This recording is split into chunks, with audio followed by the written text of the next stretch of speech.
Hello दोस्तों, आप लोग कैसे हैं। आशा करता हूं कि आप लोग अच्छे होंगे। दोस्तों, आप सबों का यूट्यूब चैनल टारगेट पॉइंट 23 में स्वागत है। दोस्तों, आज का जो टॉपिक लेकर के आप सबों के बीच आया हूं वो है यूपीएस। आपने ओपीएस भी सुना, एनपीएस भी सुना, और आज जो बात करने वाले हैं हम यूनिफाइड पेंशन स्कीम के बारे में, जो कि केंद्रीय कर्मचारी के लिए लॉन्च किया गया है। यह जो होगा ये लागू होगा आपका यूनिफाइड पेंशन स्कीम। ये जो लागू होगा ये अप्रैल 2025 से लागू होगा।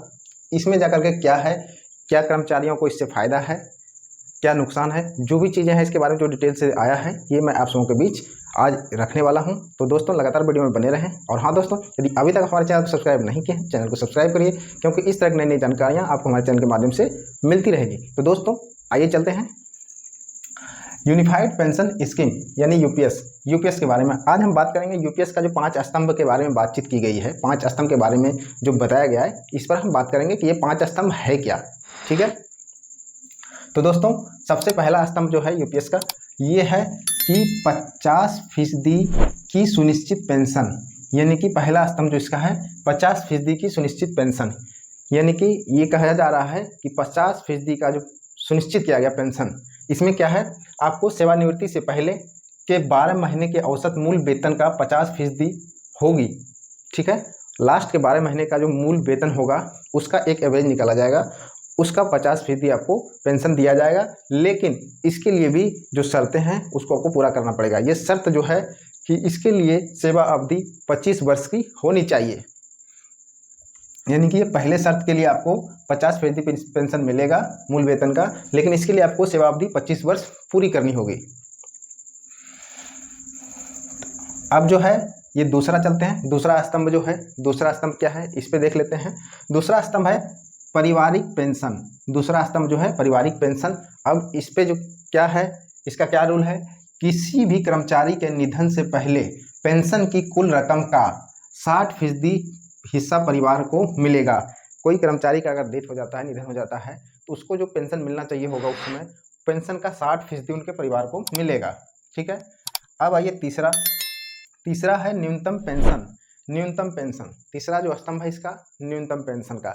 तीसरा स्तंभ न्यूनतम पेंशन का है। कम से कम 10 साल की सेवा के बाद 10,000 रुपये प्रति माह की न्यूनतम पेंशन सुनिश्चित किया गया है।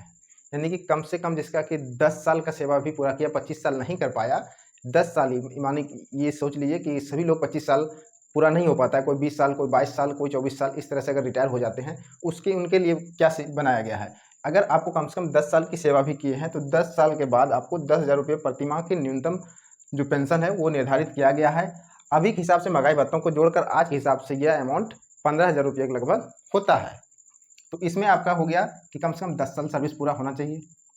अब जो इसका चौथा स्तंभ है, हम चलते हैं चौथे स्तंभ के बारे में बात करते हैं। ये चौथा स्तंभ है महंगाई दर के साथ इंडेक्सेशन। महंगाई दर के साथ इंडेक्सेशन। ठीक है, अब इसमें जो है ये आपका उपरोक्त तीनों तरह के पेंशन मामलों में महंगाई राहत यानी कि डीआर के आधार पर इन्फ्लेशन इंडेक्सेशन मिलेगा। ठीक है, यानी कि महंगाई राहत के हिसाब से मिलेगा। ठीक है, डीआर के हिसाब से। अगला ये 5वां है सेवानिवृत्ति पर ग्रेजुएटी के अतिरिक्त एक मुश्त भुगतान। सेवानिवृत्ति पर ग्रेजुएटी के अतिरिक्त एक मुश्त भुगतान। ठीक है, अब इसमें जो है ये है 6 महीने की सेवा के लिए वेतन प्लस डीए की 10% रकम का एक मुश्त भुगतान होगा। यानी कि अगर किसी की 30 साल की सर्विस है तो उसे 6 महीने की सेवा के आधार पर एक मुश्त भुगतान होगा।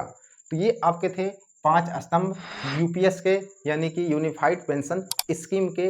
ये 5 स्तंभ थे जिसे मैंने बारी बारी से आपके सामने रखा। तो दोस्तों, ये थी आज की जानकारी। आज की जानकारी कैसी लगी? जानकारी अच्छी लगी हो तो वीडियो को लाइक करें, अधिक से अधिक शेयर करें, और हाँ दोस्तों, वीडियो कैसी लगी कमेंट करके जरूर बताएं। तो दोस्तों, यूपीएस के बारे में आपकी क्या राय है कमेंट करके जरूर बताएं कि ये जो स्कीम लाया जा रहा है गवर्नमेंट के द्वारा, ये स्कीम किस प्रकार का है, एनपीएस से बेहतर है, ये नहीं है, या ओपीएस, और इसमें क्या अंतर है, इस पर अपनी राय कमेंट बॉक्स में जरूर दें। लास्ट तक वीडियो में बने रहने के लिए धन्यवाद। मिलते हैं अगले वीडियो में।